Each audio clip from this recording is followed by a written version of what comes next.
before we start, please stand up. Let us first ask the guidance of Almighty. Let us pray. Lauren, please lead a prayer. Good morning, class. How's your day? Very good. You may now take your seat. Let us now check your attendance. Who are absent today? Very good, class. So we have a perfect attendance for today. Before we start our lesson for today, let's have a short review. What was our previous discussion all about? Correct. Then, what are those Philippine work of art? That's right. Any more?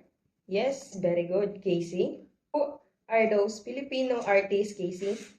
Thank you, Casey. You already mentioned them all, okay? I'm glad that you learned a lot from our last discussion. Now, let's proceed to our new lesson for today. Now, let's have an activity. This activity entitled Guess Me. I'm going to show different artworks. So, first picture, what have you noticed in the pictures? Yes, Lani?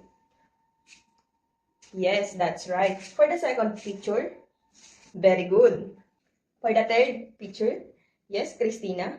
Very good. Yes, it consists of space. Very good. So, the artwork that I've shown are drawings consisting of line, shape, colors, and space. But there is more than that. It also consists form, value, and texture. Based on what I said, who can guess your lesson for today? Yes? Yes, it's all about the elements of arts. In our first list is the line. Irene, please read. Who can give me an example of line? Yes, Leia. Very good. Line is considered as the most important elements because we can form anything without lines, right? Okay. Our next element of art is the shape. And Mariel, please read. Okay, thank you, Mariel. So, if lines are important, then shape are also important in art and our life, right? Look around you. You can see what we are surrounded by different shape. And this is the examples of an art consisting shape and mass. Now, the next element is light. Pransha, please read. Thank you, Pransha. Basically, light creates shadow and reflection. Example of light art is now. The next element of art is value. And please read what value is. Well, read. And so, value means artwork that expresses the lightness or darkness. An example of art that consists value is this. So, next elements, space. Tin, will you read, please? Thank you.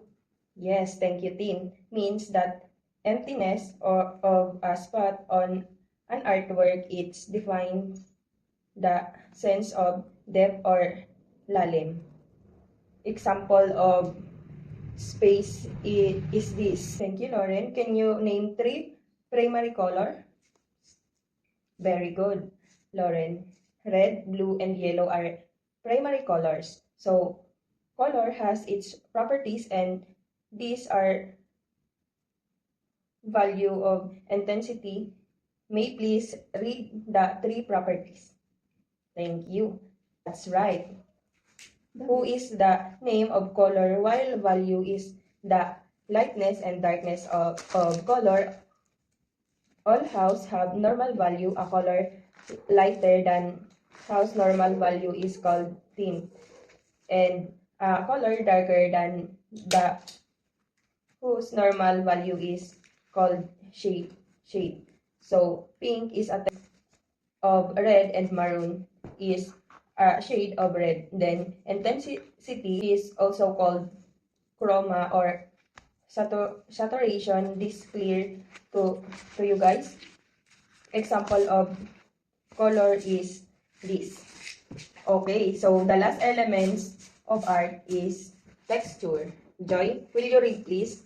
Alright. This refers to how smooth the artwork feels feels. Thank you, Joy. And examples of art that consists of textures is this.